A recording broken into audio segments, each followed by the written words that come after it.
Olá você, seja muito bem-vindo ao Papo Cloud, eu sou o Vinícius Perrot e nesse episódio a gente vai falar com uma empresa verdadeiramente verde-amarela, uma empresa brasileira com mais de 20 anos de fundação e o que legal, já com representação na Bolsa de Valores, na B3, uma das maiores bolsas do mundo, desde julho de 2021, presente na Bolsa, com capital aberto e não somente isso, mas o mais importante, ao longo de 20 anos, trazendo inovação para o mercado, trazendo inovação para os seus clientes e parceiros de negócio, fomentando a tecnologia e olha só, batendo recorde em cima de novos recordes, parcerias incríveis e a gente vai entender justamente a visão da WDC Networks através do seu fundador, Vanderlei Rigatieri. Vanderlei, seja muito bem-vindo aqui ao Papo Cloud. Bom, Vinícius, obrigado pela oportunidade. É ótimo estar aqui conversando com você, com todos os seus assistentes. Aí você tem uma equipe aí que eu acompanho aí, tem gente pra caramba que segue você. Parabéns aí pelo programa, pelos assuntos que você traz e obrigado pela essa oportunidade. Tomara que a gente possa contribuir aí com alguma informação bacana aí para o mercado, tá? Sem dúvida, Vanderlei. Já está contribuindo demais, cara. Muito legal vendo a história de vocês, vendo a história da WDC. Eu achei assim, nossa, eu acho que faz todo sentido vocês estarem no mercado, fazendo o que vocês estão fazendo. Eu não vou dar nenhum spoiler aqui, vou deixar o próprio, né? Falar sobre como vem atuando, a percepção do mercado. Mas antes, Vanderlei, um recado super rapidão aqui e, na verdade, um super presente para você que está participando aqui do Papo Cloud, né? Agora a gente tem uma parceria bem legal com o pessoal da MIT. Não acho que uma publicação que todo mundo aqui conhece, o mundo todo conhece, mas o pessoal da MIT agora, em parceria com o Papo Cloud, a gente oferece um exemplar gratuito aqui para sua casa, um brinde aqui, um presente, uma recordação, um carinho. Informação de qualidade nunca é demais, né? Então, o pessoal da MIT aqui, obrigado pela parceria. Vanderlei, esse material vai lá para sua casa aí e depois a gente combina o endereço certinho, tá bom assim? Maravilha. Legal. Obrigado. Bem, Vanderlei, vamos começar assim do básico, né? Conta um pouquinho da sua história antes, né, de fundar a WDC. Depois, obviamente, conta aí a WDC, como é que funciona, como é que vocês estão posicionados no mercado, por favor. Muito legal. Olha, eu falo que eu sou apenas um rapaz latino-americano sem dinheiro no bolso, né? Começou assim, lá em Taquaritinga, lá no interior de São Paulo, e uma infância bacana, mas sempre com uma limitação super, né, difícil. Mas eu sempre tive o sonho de ser engenheiro, né? Falava pro meu pai que eu queria ser engenheiro eletrônico, eu gostava de eletrônica e tal. Eu falei, eu vou fazer engenharia a qualquer custo. Muito difícil na época. E consegui fazer engenharia, me formei na Escola Politécnica e acho que foi um dos únicos taquaritinguenses que fez essa escola. E aí eu entrei nesse mundo, tinha uma vontade muito grande de desenvolver coisas, né? Da eletrônica. Mas aí a vida vai levando você para outros caminhos, né? Depois de fazer aí automação bancária, quando eu me formei em 84, o Brasil estava começando a desenvolver a automação bancária, que hoje nós somos um exemplo mundial aí no sistema de automação bancária, né? Eu fui trabalhar para desenvolver isso, uma empresa chamada DigiRede, há muito tempo atrás. E depois eu falei, depois de 2 anos lá, em Unix, programando e fazendo toda aquela história de desenvolvimento, eu falei, caramba, eu quero ir para um outro negócio, eu quero ir para conversar com o cliente, para saber como é que isso funciona. E não quero ficar mais enfurnado aqui desenvolvendo programas. E tive a oportunidade de começar no mercado de gerência de produto, depois de comercial, e fui trabalhando em várias empresas. Na época tinha, muita gente nem lembra que tem isso, mas teve a reserva de mercado, né? Sim. Então você não podia importar os computadores, você tinha que desenvolver aqui. Exatamente. Então, fomos desenvolver o Micro XT, o AT, o 386, 486, foi uma aventura. E eu fui entrando, mas sempre já na área mais de mercado, de comercial, de marketing. e passei por várias empresas, até que foi uma das experiências profissionais muito boas, foi em 94, numa empresa chamada Cabletron, e que mudou bastante a minha vida. Eu fui tomar conta do escritório do Brasil, depois da América Latina, e era redes. Estava começando as redes de computadores. Legal. Né? Antigamente, rede se fazia com um cabo coaxial, um computador ligado no outro. Exatamente. Né? As pessoas não lembram disso, né? Mas rede barramento. Era um barramento. E aí se quebrava um cabinho lá, a rede inteira ia pro saco. Né? E aí veio o hub, depois o switch, né? Os roteadores, né? E a gente foi evoluindo nesse negócio. Eu passei também por uma experiência muito gratificante numa empresa de telefonia, que era a banda B, né? Quando eu abri o mercado de telefonia, que foi privatizado.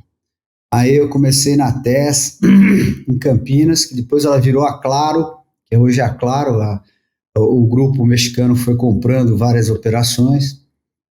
Depois passei pela AT&T, Latinoamérica, presidente da Avaya aqui no Brasil. E quando eu saí da Avaya, eu falei, puxa, chega, eu vou empreender, né? Eu vou trabalhar, vou abrir a minha empresa. Tive a chance de me juntar aí com o meu sócio, e a gente falou, pô, vamos trazer tecnologia que não está no Brasil. Né? Tanto que WDC, né? A WDC não é nada de Vanderlei, tá? O Vanderlei meu é com V. WDC boa. É de Wireless, Wireless Design Center. A gente percebeu que lá em 2003 tinha uma oportunidade muito grande de trazer tecnologia sem fio, principalmente para transmissão de dados. O Wi-Fi estava começando, né? Hoje o Wi-Fi faz parte da nossa vida, né? Mas naquela época estava começando, e a gente trouxe para o Brasil, começou a pesquisar esses produtos lá fora e foi adaptando o produto para o Brasil, né? Foi customizando para funcionar outdoor, não só dentro de casa. E aí nós descobrimos, Vinícius, um mercado que era o mercado de internet sem fio, que eram os provedores a rádio. Legal. Eles estavam começando no Brasil, eram pequenas empresas, eram, profissionais aí, analistas de sistema, técnico eletrônico, que botavam uma antena, né, faziam um acordo com o padre, punha antena na torre da igreja, né, que era o lugar mais alto da cidade. O lugar mais alto da cidade, exatamente. Aí botava a antena lá, espalhava o sinal, e esse sinal era recebido por radinhos nas casas dos assinantes. E aí parou de ter aquela internet de escada, né? Não sei se você lembra que era... Lembro. Você pegava o seu telefone, um modem, e tinha aquele barulhinho maluco, conectava lá, e aí você tinha internet. E aí você tinha uma internet, não podia ser chamada de banda larga, mas Sim. Era always on. Você estava ligado direto, Verdade. Você não precisava ficar ligado no telefone. E olha, isso foi crescendo, né? Você ia para qualquer cidade do interior, qualquer bairro, você tinha um provedorzinho desse a rádio, e porque as operadoras não davam conta, né? Aí naquela época o que tinha era o ADSL. Exato. Que era o Speed, né? Que aqui em São Paulo você tinha o Speed, tinha a Velox também, que tinha esse sistema, mas ele era ainda restrito, né? Não tinha Sim. cobertura, né? E a gente foi aperfeiçoando esses rádios, montamos uma fábrica na Bahia, porque lá na Bahia tinha um incentivo fiscal para a gente montar indústria, e fomos trazendo tecnologia. A gente visitava as feiras lá fora, ia para a China e trazia o produto, adaptava o produto para uso outdoor, e esse negócio foi crescendo. E teve um fato, em 2010, 2011, E eu falei, caramba, eu estou vendendo para esses provedores, né? Eu estou vendo eles crescendo, mas eu não sei exatamente como é que eles funcionam. Interessante. E eu estava lá na época, o escritório na Faria Lima, eu falei, caramba, eu estou aqui na Faria Lima, esses caras estão no Brasil inteiro, eu vou conhecer essa turma. E eu fiz uma aventura, eu comprei uma caminhonete, botei minhas coisas dentro, você ri, né? E Que adesivei legal. a caminhonete, botei uma câmera em cima da caminhonete e andei 50 mil quilômetros pelo Brasil. Nossa, Norte pai. a sul, leste a oeste. Foi Amazonas, Chuí, foi todo lugar que você imaginar, eu andei por 8 meses. E fui conhecer a operação desse provedor, né? Tem muito provedor que lembra ainda dessa viagem. E quando eu voltei, eu falei, caramba, esse mercado é monstruoso. Esse negócio é fantástico. Esse pessoal é o herói da banda larga. Ele É o que está faz fazendo uma acontecer, coisa, né? está fazendo Que acontecer. É legal. aquele sentido de empreendedor brasileiro que faz na raça. E Massa foi aí demais. que eu falei, caramba, eles têm potencial, mas não com rádio, não com Wi-Fi. Vai ter que ser na fibra. Porque para competir com as operadoras que estavam crescendo, estavam expandindo, né? Estava começando o combo, que Sim, era você oferecer internet, televisão e telefone. verdade.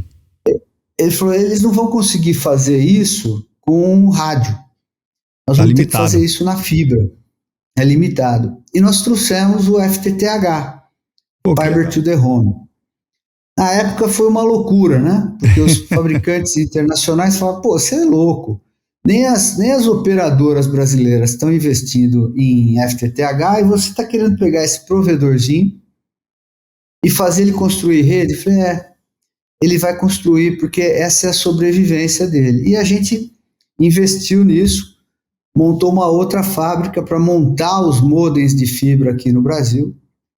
E o negócio foi andando super bem. Fomos dando treinamento, como é que você faz fusão de fibra, como é Sim, que você importante. desenha a rede, né?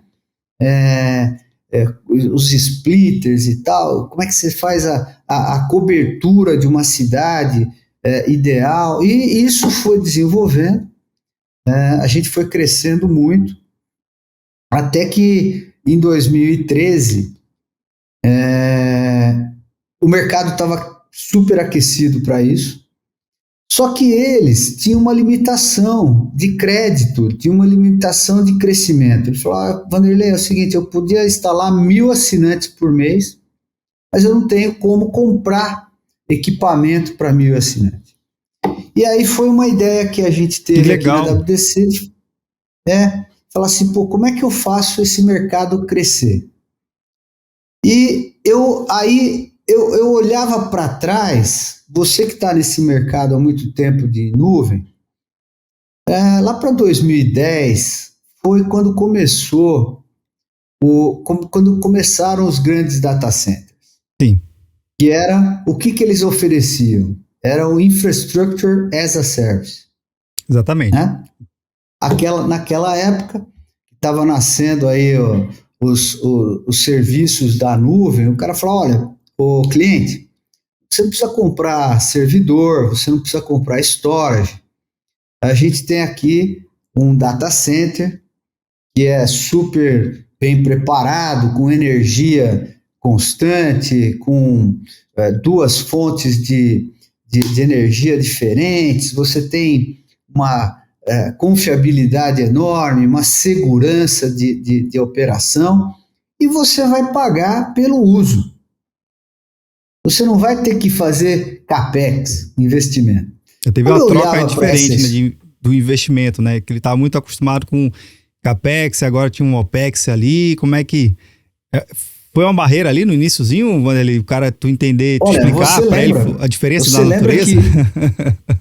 você lembra que era uma dificuldade você chegar É. pro CIO e fala assim, olha, você não vai ter mais o seu servidor aqui debaixo da sua mesa. Ai, que dor no coração. Ai, que dor, que medo, alguém vai roubar meu dado, né? Exato. E você vai ter esse serviço lá num data center que você vai usar, todo mundo vai acessar, vai ter segurança, vai ter virtualização, né? Eu me lembro muito bem dessa época que existia uma resistência enorme quanto a isso. Sim. Né? Mas o modelo de negócio fazia todo sentido. Porque, poxa, as empresas, né, os usuários, não eram empresas de tecnologia. Eles eram indústrias, eram comércio, era supermercado, né? Você tem o seu negócio, você precisa usar a tecnologia, né?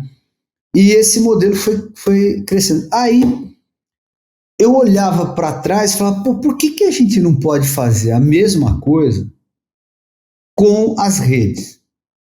E se ao invés desse provedor comprar o equipamento, e se ele alugar esse equipamento? Se ele comprar isso como serviço? E em 2013 nós lançamos um modelo de negócio chamado TaaS, Tecnologia as a Service. Então tudo que a gente vendia na época, eu poderia, ao invés de vender, locar isso para o provedor. Foi da mesma maneira que a nuvem teve a resistência, é claro Imagino. que tinha a resistência do modelo. Nunca é fácil nesse início, né? Nunca é fácil. Então, quando você traz alguma coisa inovadora, você vai ter sempre os early adopters, né? Aqueles caras que são os que consome, gosta da novidade, né? Exatamente. E tem sempre os mais conservadores, que vão esperar isso ficar um pouquinho mais claro e tal. Deixa ela lançar a versão 3.0. Mas isso. Você sabe, quando um negócio, um modelo é interessante, isso vai vingar. E isso foi um motor muito grande na nossa empresa. A WDC, a partir de 2013, teve um crescimento altíssimo, né, um CAGR aí de mais de 40%, ou seja, 40% ao ano de crescimento em 5 anos. Sensacional. E os provedores puderam crescer também, né? Porque tinha uma luta de ocupar o espaço primeiro que as operadoras, né? E eles tinham aí um motor para fazer isso. E foi uma simbiose muito grande da gente poder trazer esses produtos. A gente foi trazendo produto cada vez melhor, trouxemos o GPON, né, que na época era uma novidade muito grande para a rede, e isso foi evoluindo até que a gente passamos por crises econômicas pesadas aqui no Brasil, 2014, 2015, né, 2016, Verdade. você lembra que época de a turbulência política, toda essa história da corrupção e tudo mais. Mas mesmo assim a gente cresceu muito, Vinícius, porque o modelo de negócio ele fazia sentido para as empresas. Por quê? Porque você poderia ter a tecnologia sem ter que fazer capex, sem ter que fazer investimento. Então você teria, se você fosse depender do diretor financeiro para fazer investimento em tecnologia, ele ia falar assim, não. Agora nós vamos ter que cuidar da empresa aqui, do caixa e tudo. Né? E isso deu muita força para o nosso negócio. E a gente foi evoluindo. E foi aí que a gente foi percebendo que as redes desses provedores tinham capacidade não só para levar a banda larga básica, mas que também tinha um mercado de melhorar a qualidade do que se entregava para o assinante. Foi quando a gente começou a perceber que dava para construir data centers para eles, né? Porque, imagina, ele tinha lá o conteúdo que era, por exemplo, o servidor da Microsoft. Você sabe que a Microsoft sempre foi uma das grandes consumidoras de banda, porque você tinha que Sim. ficar atualizando o teu Windows, né? Eu lembro que tinham várias atualizações, que a gente ficava lá baixando lá as atualizações. Era um negócio louco, né? Mas aquilo tinha que estar na rede, Sim. né? De Isso alguma eu forma tem que consumia estar na banda, rede. né? Você tinha também, estava começando os aplicativos do YouTube, né? Os vídeos. Depois veio Netflix, né? Sim. Prime e tal. Tudo isso precisava ter uma velocidade para chegar na casa do assinante. E foi aí que a gente percebeu que tinha uma oportunidade de construção de edge data centers, os data centers de borda, né? Ou seja, se você fosse depender dos grandes data centers que estavam nos grandes centros, você teria uma latência muito grande para chegar no assinante lá em Recife, aí, Exatamente. em Salvador, né? Ou lá no interior, lá em Itabuna, né? Porque você está longe, você tinha muitos hopes para chegar. Sim. Quanto mais próximo o conteúdo tiver do assinante, melhor. Melhor. E isso vale para até hoje, né? Exatamente. Hoje a gente percebe que quando a tecnologia 5G, né, está sendo implementada agora, o que ela está oferecendo para todo mundo? Olha, você vai ter mais velocidade, muito mais capacidade de conexão, mais gente conectada, mais internet das coisas conectadas, mas você vai ter menos latência, né? Você tem que diminuir a latência. Por quê? Porque se você quiser ter um carro autônomo, se você quiser ter um sistema que dependa da interação muito rápida, né? Você precisa ter menos latência. Para fazer isso, tem que ter data center. Sem Tem que ter dúvida. o conteúdo pertinho, né? A nuvem não pode estar muito longe do assinante, né? Então a gente entrou nesse modelo, a gente foi evoluindo e nós lançamos o modelo DaaS, que é o Data Center as a Service. Ou seja, Que curioso. O provedor, até a operadora, o próprio cliente que queira construir um data center, a gente tem a modalidade de construir e locar esse data center para ele. Eu não estou operando o data center, né? Eu não sou um competidor de uma AWS, de uma ACEN, nada disso. A gente faz a infraestrutura, né? Então a gente coloca todo o ar-condicionado de precisão, sistema de incêndio, toda a área de energia, né? Baterias, geradores, sistemas de segurança, racks, cabeamento, a gente recheia o data center e entrega para o assinante, para o cliente operar, né? No modelo que a gente fala, bom, se você vai vender como serviço, você pode comprar como serviço. Sim. Eu faço esse investimento para você e você vai operar esse teu serviço. E a gente tem hoje mais de 20 data centers construídos para os provedores, tem mais um pipeline grande em construção. E recentemente, né, a gente foi evoluindo essa modalidade e fechamos um negócio muito interessante com a Huawei, né? A Huawei, há 2 anos atrás, ela tomou a decisão de fazer um spin-off aí da operação, chamando uma divisão chamada Huawei Digital Power, né? Então ela pegou toda a área de energia e de infraestrutura de data center e pôs num departamento único. Interessante, Então viu?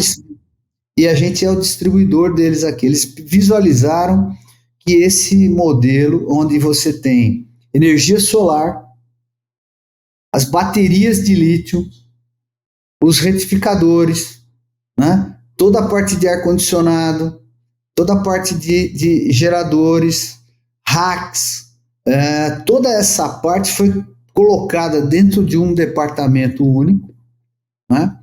E vendida para esse objetivo. E a WDC fechou a distribuição aqui no Brasil com eles, nós fechamos um acordo, e isso tem levado a gente a participar não só dos data centers para os provedores, como dos data centers corporativos. Que é uma outra Então, necessidade empresas, também, né? Que é outra necessidade, viu, Vinícius? A gente eu até achava que as indústrias, as empresas, iriam diminuir o investimento nisso, mas não. Elas continuam pondo infraestrutura dentro dos seus data centers, né? Criando as suas nuvens privadas, né? Isso, essa modalidade que a gente está fazendo tem gerado um interesse muito grande. Por quê? Porque da mesma maneira, eu vou ter a minha infraestrutura, só que eu não vou ter que fazer o CAPEX em cima disso, né? Então, a WDC entrou esse ano, principalmente em 2022, muito forte nesse modelo, e a gente foi, vamos dizer assim, criando outras divisões dentro da companhia que tinham sinergia com tudo isso. Então, por exemplo, nós entramos na área de segurança eletrônica já há alguns anos, né? A parte de cibersegurança, que é outro negócio importantíssimo para qualquer empresa, né? Seja ela uma empresa, indústria pública, o número de ataques que estão acontecendo é um negócio absurdo. Gigantesco, né? Incontáveis. Toda semana a gente vê aí uma notícia de alguma empresa que teve alguma falha, alguma invasão, e o presidente tendo que ir a público, né, via nota, se explicar, se justificar, né? Mostrar o seu plano de ação. Agora, Vanderlei, nessa tua transformação como um todo, que você vem provocando no mercado, tanto do modelo de negócio, tinha lá o modelo super tradicional de aquisição, e agora tem um por consumo, né, que é o TaaS, agora o DaaS, né, que são modelos para consumir como serviço. Isso eu percebo que vem ajudando muito também o parceiro na ponta, porque ele também é muito pedido para inovação, atualização constante. Você sabe que equipamentos de tecnologia, às vezes, por mais que seja de altíssima qualidade, quando ele não tem mais garantia do fabricante, o suporte e a atualização do fabricante, ele coloca em risco a operação do negócio dele. Então, é intrínseco estar... A gente fala que está sempre up-to-date, né? Sempre atualizado. A gente usa um termo mais técnico aqui, né? Então, o negócio também, quanto mais atualizado, já entra nessa versão, nessa viés que você está falando agora, que é o de cibersegurança. Cibersegurança, às vezes, é um firmware que está lá há muito tempo sem olhar, sem ninguém estar atualizando. Às vezes, o invasor ele consegue ir nessa brecha e explorar essa oportunidade, né? Infelizmente, acontece. Mas, então, eu acho que é uma sinergia. Entrar como um serviço, estar sempre atualizado, sempre modernizado e trabalhando no pioneirismo, né? Eu acho que isso é legal, porque você citou, poxa, tem um provedor lá no interior do Brasil, em Manaus, no Acre, onde tiver, ele estando atualizado, ele está de igual para igual para quem está na capital, para quem está em outro país. É isso? Exatamente, porque você tem que lembrar que existe independente de onde você esteja, né, principalmente no Brasil, que eu acho que é um dos países que mais conectados que existem no mundo, né? O brasileiro passa muito tempo Sim. online. Gostamos. Né? Todos nós estamos, né? Você não pode ficar defasado com aquilo que está acontecendo. Então, o provedor de acesso, a operadora, ela tem que ter um compromisso também de entregar a melhor qualidade de banda larga possível, seja via mobile, né, celular, Sim. seja rede fixa, né, porque todo mundo é exigente, né? Bastante. Nós ficamos muito exigentes. Nós, como consumidores, somos muito exigentes. A ponto de, se você, né, eu brinco que hoje a gente, quando você está tendo um atendimento por telefone, né, a gente fica impaciente por telefone, porque a gente está acostumado a digitar alguma coisa, dar um enter e já vinha a resposta, né? Verdade. Então, e a pandemia, né, criou ainda mais essa necessidade, né? Porque todo mundo que foi para casa está fazendo isso que a gente está fazendo agora, né? Nós Exatamente. estamos cada um num lugar conversando, está sendo gravado, isso aqui vai ser ouvido e visto por milhares de pessoas, né? As pessoas se acostumaram com isso, elas aprendem olhando as coisas, elas se acostumaram a se informar dessa maneira. Então, nós temos uma grande responsabilidade de entregar o melhor possível para esse assinante, né? Eu acredito que também tem um outro lado que a gente tem sentido. Nós temos, faz 3 anos, uma divisão de energia limpa, né, de energia solar. E aí você fala assim, pô, mas tem a ver energia solar com esse negócio de telecom e tal? Tem. Tudo a ver. Tem. Tudo a ver. Né? Tanto que a gente está entrando no modelo que as pessoas querem energia as a service. Exatamente. Né? Então eu quero economizar a minha energia, eu quero participar, principalmente os data centers, são consumidores enormes de energia elétrica. Né? A nuvem, né, ela precisa de muita energia elétrica. Então, todos esses equipamentos que a gente está trazendo para a construção desses data centers, tem uma preocupação enorme de eficiência energética. Né? Então, você tem, por exemplo, as baterias de lítio, né, que estão sendo amplamente utilizadas, né, nos POPs dos provedores, estão trocando aquela bateria antiga, que era uma bateria chumbo ácida, que trazia um risco ao meio ambiente, né? Uma manutenção muito complexa, né? Você tem toda essa substituição que vai acontecer. Sim, por quê? Verdade. Porque o usuário, né, ele vai exigir do fornecedor dele que ele tenha essa consciência ambiental e social. Né? Então você fala assim, pô, você vai ter lá aquela bateria que pode causar um incêndio, que pode causar um vazamento de ácido, que pode prejudicar quem está operando, ou o gerador a diesel, né? Para você ter uma ideia, Vinícius, a gente entrou no ano passado num negócio que eu fiquei muito satisfeito pessoalmente, porque nós percebemos que o agronegócio, né, que hoje representa aí 25% do PIB brasileiro, né, que é um monstro no Brasil, estava fazendo irrigação, né, das áreas, percebeu que com a irrigação o aumento da produtividade é muito grande, né, e estão se modernizando. Você pega aquelas máquinas colheitadeiras que são extremamente tecnológicas, né? Muito. Tecnológicas, assim, a gente que adora a tecnologia, aquele negócio é fantástico, né? Total. E precisa de conectividade. Sim. Ela consegue colher e plantar com uma precisão muito grande.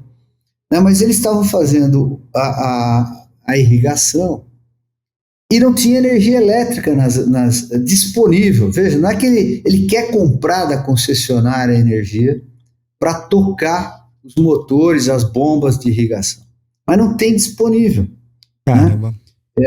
E aí ele monta pequenas termoelétricas movidas a diesel para tocar essas bombas. E nós fomos e desenvolvemos uma usina solar super inteligente, que tem uma automatização e que faz com que ele possa combinar 3 fontes de energia: a energia solar, a energia de bateria e a própria energia diesel, porque tem hora que precisa do diesel para compensar isso. Exato. E tem um automatizador que escolhe qual é a melhor energia para aquele momento. Que Isso causa uma economia financeira muito grande e, mais ainda, deixa a operação muito mais limpa, né? Porque você não está queimando combustível fóssil a toda hora. Então, toda essa engrenagem, né, serve também para data centers, né, para empresas que querem melhorar a sua eficiência energética. Porque não adianta mais você ter aquele no-break. Eu vendi no-break lá atrás, quando começou esse negócio, eu já passei por isso lá atrás. E eram no-breaks que tinham uma eficiência de 85%. Então você imagina, 15% da energia era eliminada através de calor. Verdade. Cara, quando você pensa nisso num grande data center, é impossível. Você vai gastar muito de energia para esse negócio, né? Então, esse tipo de coisa é que eu acho que é muito gratificante você trazer para a realidade brasileira, né? Então, todas essas parcerias que a gente firmou, todas essas decisões que a gente está fazendo de trazer produtos, é justamente com esse viés de economia, eficiência, né? Melhorar a qualidade de vida das pessoas, né? Eu falo que o propósito da WDC hoje é que a tecnologia tem que melhorar a qualidade de vida das pessoas. Então, a gente só traz tecnologia para dentro de casa, vai distribuir isso, se tiver claramente esse viés. Nós vamos melhorar a qualidade de vida das empresas e das pessoas, então vale a pena pôr no portfólio. Senão, não faz sentido para a WDC ter esse tipo de tecnologia, para a gente promover essa tecnologia dentro de casa.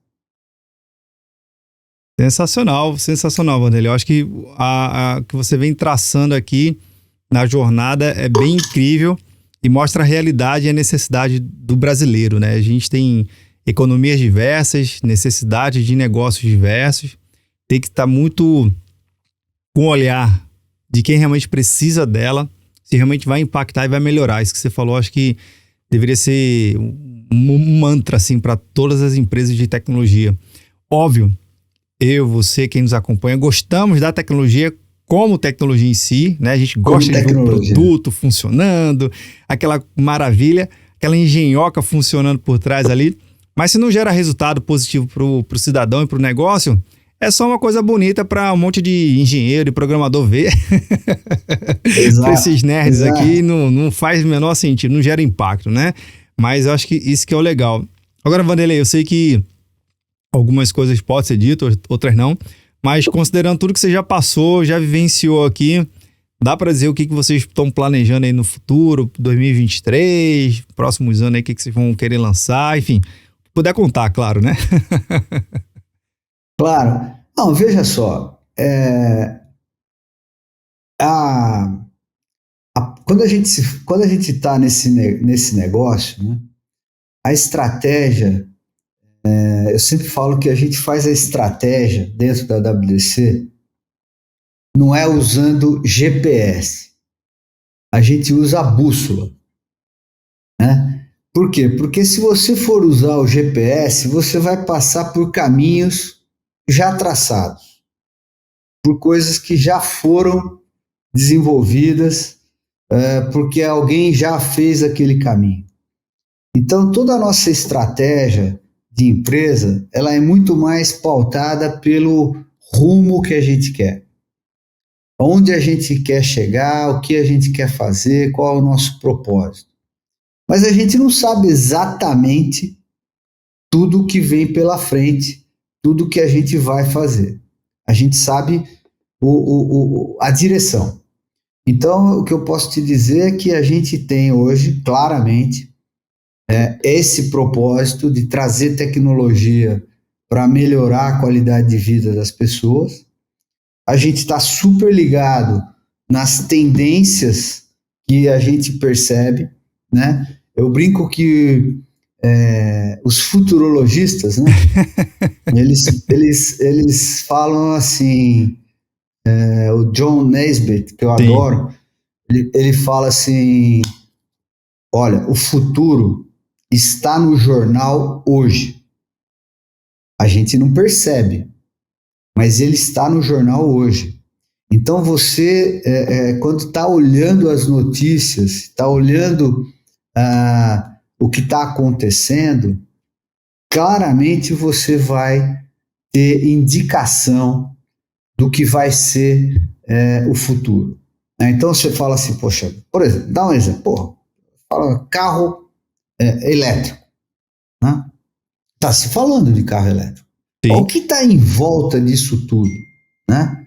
Você tem uma série de coisas que vão vir em função dessa mudança. Carregadores veiculares, as estações de carregamento de serviço, com bateria, né? Uma série de outros serviços e tudo mais. Então, eu vejo muito nesse sentido. Nós estamos muito atentos a essas coisas que vão virar tendências, né? Então, por exemplo, nós investimos bastante nessa parceria Digital Power. Por quê? Porque tem componentes que com certeza farão parte da nossa vida. Então, por exemplo, bateria de lítio dentro de casa, né?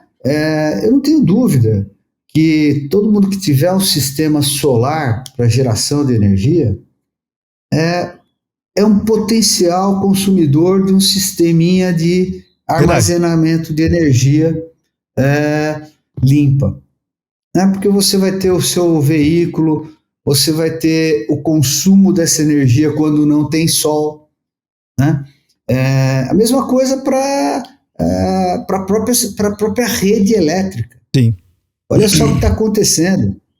Você está aumentando o número de geração de energia eólica e elétrica, né? O Brasil é um exemplo claro, nós somos um dos países com a melhor energia limpa do mundo, né?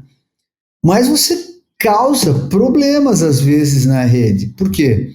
Você tem aquele momento em que 5 horas da tarde, você vai ter aí o desligamento da geração fotovoltaica, porque vai acabar o sol, 5h30 da tarde, 6 horas, e você cria um degrau muito grande na rede elétrica, porque aí ela tem que compensar com as usinas hidrelétricas aí toda essa energia que estava sendo gerada, que parou de ser gerada.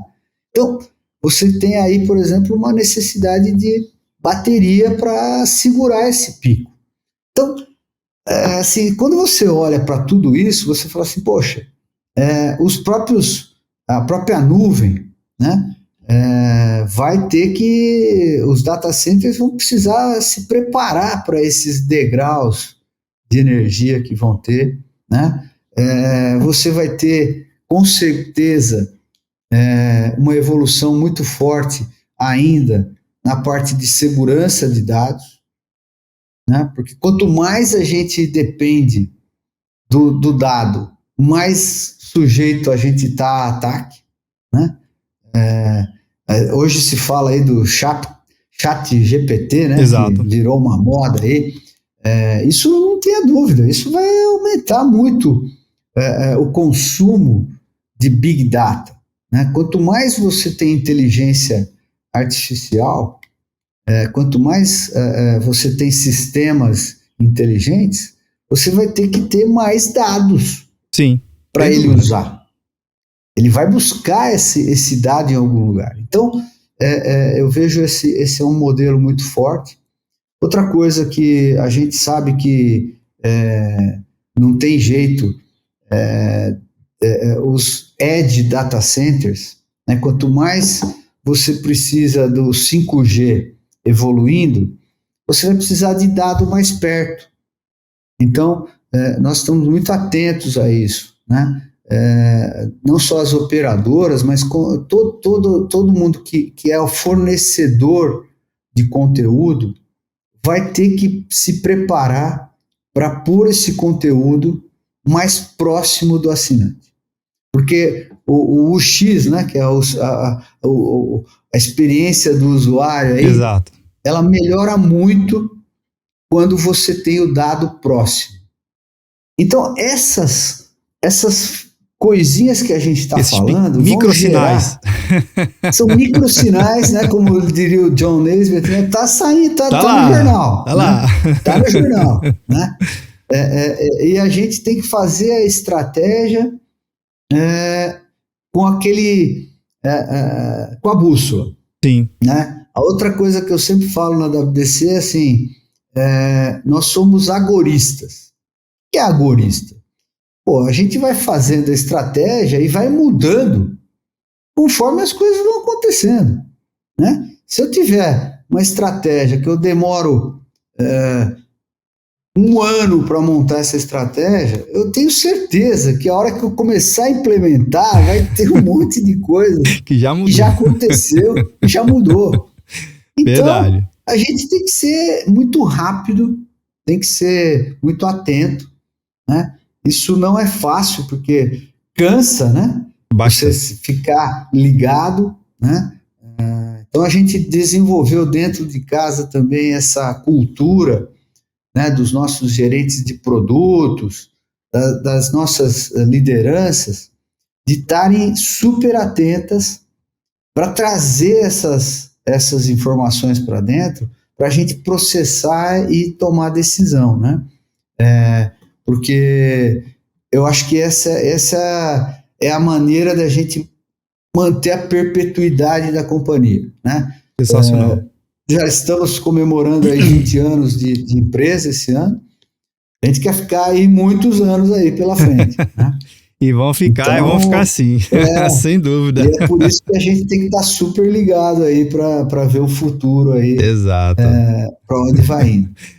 Sensacional, Vanderlei, sensacional. Bem, meu amigo, a gente chegou aqui no finalzinho do bate-papo. Papo bom é assim, viu? Voa rápido, que a gente nem percebe. Voou, cara, nem percebi. A gente nem sente, mas super rico aqui as ideias. Última pergunta que eu faço aqui, Vanderlei, ao convidado, ao participante do Papo Cloud, para a gente refletir junto sobre o que ele pensa sobre esse tema, né? Que cria todo o pano de fundo tecnológico aqui do Papo Cloud. A resposta, Vanderlei, ela pode ser para o lado técnico, para o lado não técnico, é o que vier do seu coração, é o que tá valendo. Bora lá. Para o Vanderlei, o que é essa tal da computação em nuvem? Nossa, computação em nuvem, na minha opinião, foi uma mudança radical, né? Na maneira como a tecnologia conseguiu atingir, não é atingir, ela superou os limites. Você sabe que esse ano a gente está aqui com uma campanha que é ultrapasse seus limites. Legal. Né? E eu vejo que a computação na nuvem, ela conseguiu fazer isso. Ela levou para os micro devices, para os micro aparelhos, micro regiões, a capacidade de ter a informação, de processar, sem ter que ter o processador do seu lado, né? Então eu vejo que a nuvem ela é um grande disseminador de conhecimento, e é dentro daquelas coisas que eu falo que melhoraram muito a qualidade de vida das pessoas. Então, essa é a minha visão muito clara sobre a nuvem, sobre a cloud. Legal demais, Vanderlei. Muito massa. Obrigado pela compartilhar a tua visão aqui. Bem, fica os meus votos e sucesso pro time da WDC aqui. Muito. Esse ano só tá começando, tem muita coisa bacana para vocês fazerem ainda. E volte mais vezes, viu, meu amigo? Volte mais vezes, que eu sei que tem muito mais coisa para contar, tem alguns cases aí bacana também para depois contar. Tem muita coisa. Não deu para falar hoje, mas fica para a próxima, viu? Até mais. Obrigado, viu? Um abração aí, um abraço a todos os ouvintes e que estão nos assistindo. É um prazer estar com vocês. Valeu, bacana demais. Bem, e você que tá vendo ou nos ouvindo, o que você achou do bate-papo com o Vanderlei? Cara, assim, visões incríveis. Bússola, olha aí, Bússola é um deles. Pega um Jeep e vá no seu cliente, meu amigo, vá em frente à estrada junto com ele. Lições aqui para realmente entender. E os microsinais, hein? Tá ali, no dia a dia, pode estar te ajudando. Bacana demais, né não? Bem, você sabe, esse episódio nunca termina por aqui. A gente continua discutindo lá no grupo do Papo Cloud Makers, o grupo do Papo Cloud lá no Telegram, link tá na descrição. Eu agradeço também o pessoal da MIT pela parceria aqui de nos oferecer esse exemplar magnífico para a gente poder entregar para o nosso convidado. E você chegou até aqui, deixa um comentário, não é não? A gente quer trocar uma ideia? Vamos junto. Obrigado pela sua participação e audiência. E aí, tá na nuvem?